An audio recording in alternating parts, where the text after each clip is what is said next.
I want to make this a regular series, but I'm trying to think of a name. I keep thinking of just Pintrest. That's pretty much where my brain stops. Pinteresting, Pinterested, I don't know. But anyway, here's some pins I found this week.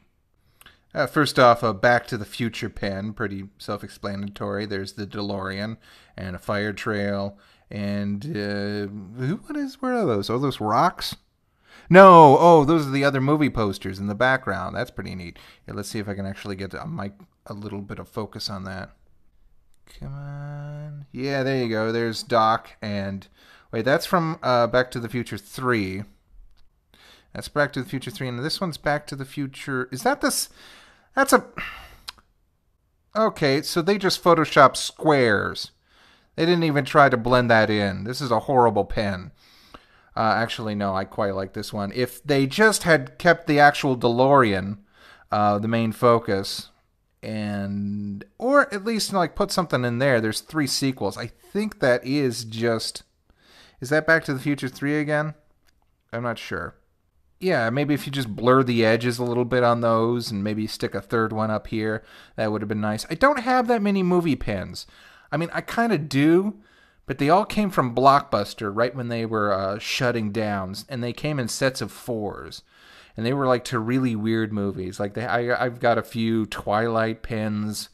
Actually, I may just do a whole video on that. Just pins I got while Best Buy was closing down. The weirdest one was, well, I'll make a video out of that. But yeah, I didn't even notice it until I started this, that they had screenshots of the other movies, maybe. Slammed up in the corners. That's bugs me a little bit now. But no, Back to the Future, I don't have anything like that. I wonder if they have any Back to the Future cartoon series pins. Oh, by the way, I should tell you that I got these from the Zia Records that we have. I don't know who has Zia Records. I don't know if it's a coast-to-coast kind of store chain or if it's just regional. But Zia Records is kind of like a... They're more like a... They started out records, then they expanded to like books, and now they have video games. They're pretty much just like a novelty store at this point with just various pop culture artifacts.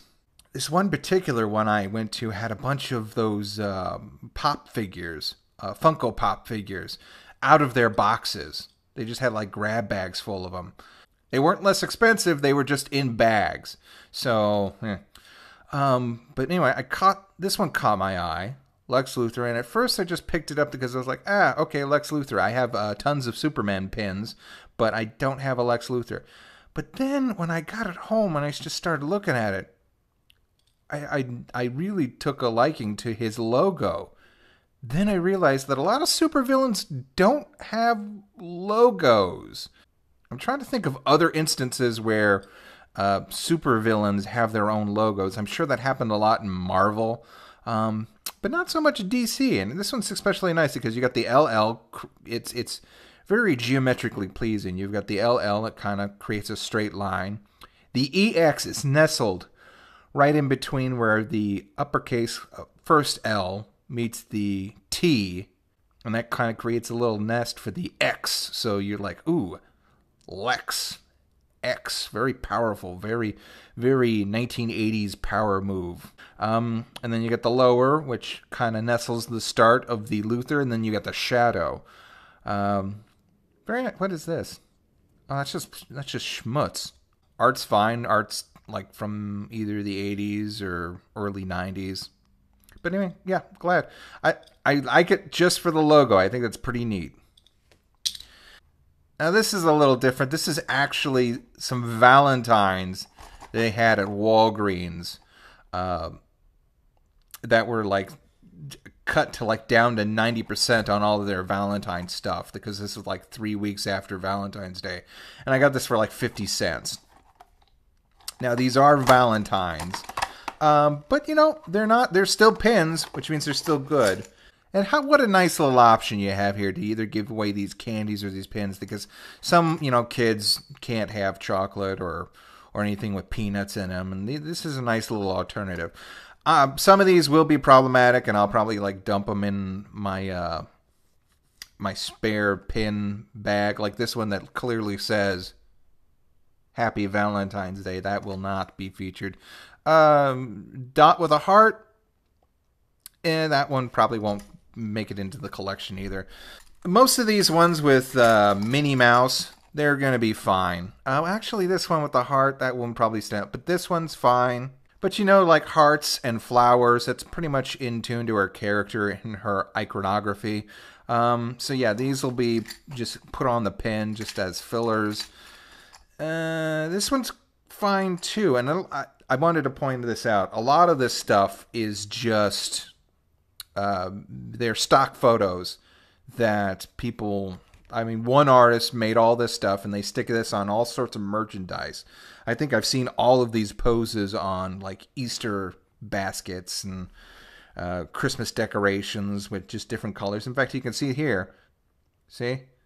They just recolored her dress from polka dots to the blue, and you can stick this on sippy cups and pillows and just anything Disney wants to stick their brand on.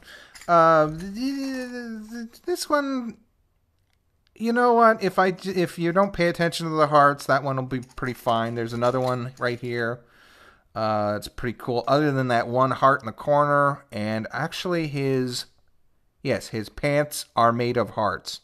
So, but again, I'll probably use this stuff as like, oh, this is actually a good one. This is the one where I realized these pants are made of hearts. But, you know, from a distance, you can't tell.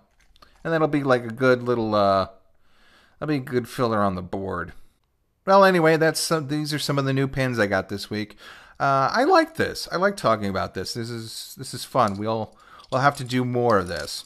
We'll see if we can get through the whole board. But anyway, everybody, take care and stick a pin in it.